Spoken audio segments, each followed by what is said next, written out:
국제 금값이 또다시 폭등하고 있습니다. 2024년 11월 15일만 하더라도 2570.1달러까지 트로이 온스당 떨어졌습니다. 10월 30일에는 2800.8달러까지 올라갔었거든요. 그때가 사상 최고치였습니다. 그러다가 11월 15일에는 2570.1달러까지 떨어지니까 집값이 많이 떨어진다. 이렇게 죄송합니다. 금값이 많이 떨어진다. 이렇게 판단한 겁니다.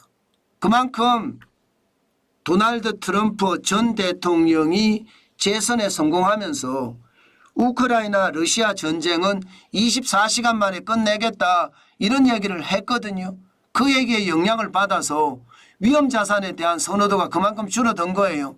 전쟁이 나면 위험하기 때문에 기본적으로는 금을 먼저 사고 달러를 산다 이렇게 이야기하잖아요. 안전자산에 대한 수요가 크잖아요.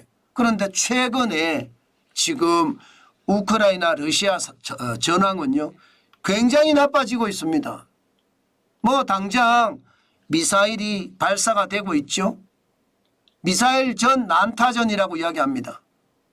미국도 에이테크함스를 지원을 해서 사거리 300km가 넘는 미사일이 지금 러시아 본토 안으로 계속 떨어지고 있고요.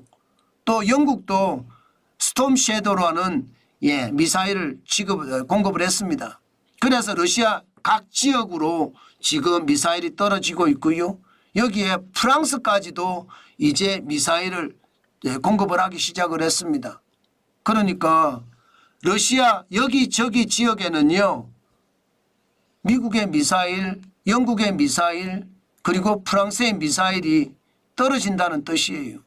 그러니까 러시아도 지금 핵교리를 교정해서 핵도 한번 터뜨릴 수 있다 이런 얘기까지 한 데다가 이스트라한에서는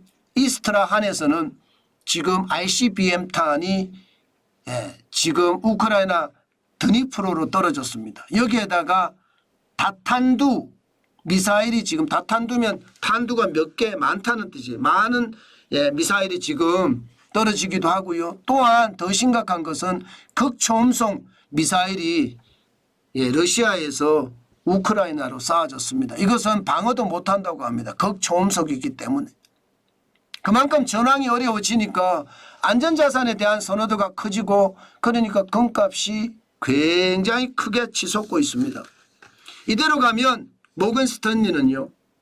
내년에 그것도 빠른 시간 내에 트로이 온스당 금값이 2,800달러가 아니라 3,000달러도 간다는 그런 전망을 내놓고 있습니다. 뭐 당연히 3,000달러 갈 수 있다는 생각은 합니다. 전황이 그만큼 더 어려워지니까요. 도널드 트럼프 전 대통령이 제47대 미국 대통령으로 취임을 하면 24시간 만에 전쟁을 끝낼 수 있을까요? 아마 이것도 쉽지 않아 보입니다. 왜냐하면 북한까지 파병이 된 상태에서 전쟁이 쉽게 끝나지기가 쉽지 않고요. 국토를 많이 뺏겼는데 이 국토를 러시아한테 다 주면서까지 할 수 있을까요? 제가 봐서는 굉장히 쉽지 않은 그런 상황이라고 저는 생각이 됩니다. 그렇게 생각을 하면 상황은 점점 꼬여간다는 게 맞잖아요. 게다가 세계 각국의 중앙은행들까지 금을 사재기기 시작합니다. 지금 보시는 것처럼 중앙은행의 금 매입 규모는요. 2021년만 하더라도 453.8톤이었습니다. 그런데 2022년에 1000톤이 넘었죠. 1081.9톤이죠. 2023년에는 1037.4톤입니다. 올해 2024년 6월까지 역대 최대로 세계 중앙은행이 금을 매입하고 있습니다. 483톤이거든요. 아마 하반기에도 더 많은 금이 매입이 돼서 지금 작년에 이어서 올해도 역대 최대가 되지 않겠느냐 뭐 그런 이야기까지 나옵니다. 그러면 2022년 1081.9톤보다 더 많은 금이 매입이 된다. 그럼 금값이 올라갈 수밖에 없겠죠.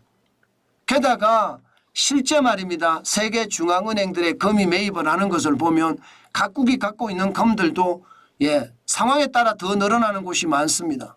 미국은 8,133만 5천 톤 그냥 가지고 있지만요. 독일이나 이탈리아나 프랑스나 러시아는 그냥 가지고 있습니다. 중국은 늘어나고 있잖아요. 2264만 3천 톤까지 늘어났고요. 특히 말입니다.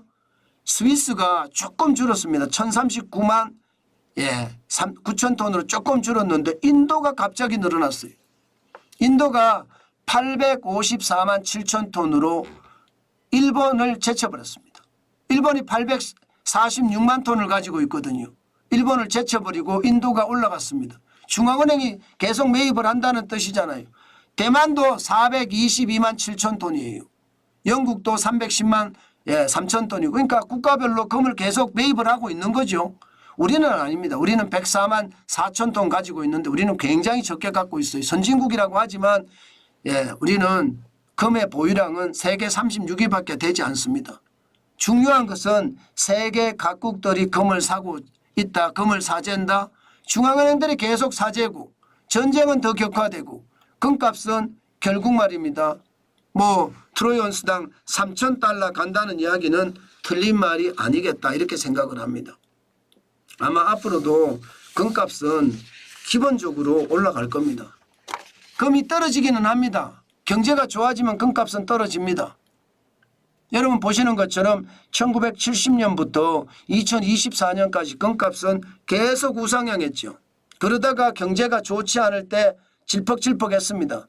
1980년부터 1982년까지도 질퍽했죠. 게다가 2011년 9월부터 시작해서 2015년 12월까지 또 질퍽했습니다. 코로나 팬데믹 때도 마찬가지예요. 2020년 8월 6일까지 올라가다가 2021년 3월 8일까지 또 질퍽했습니다. 지금은요. 지금은 계속 올라가고 있거든요.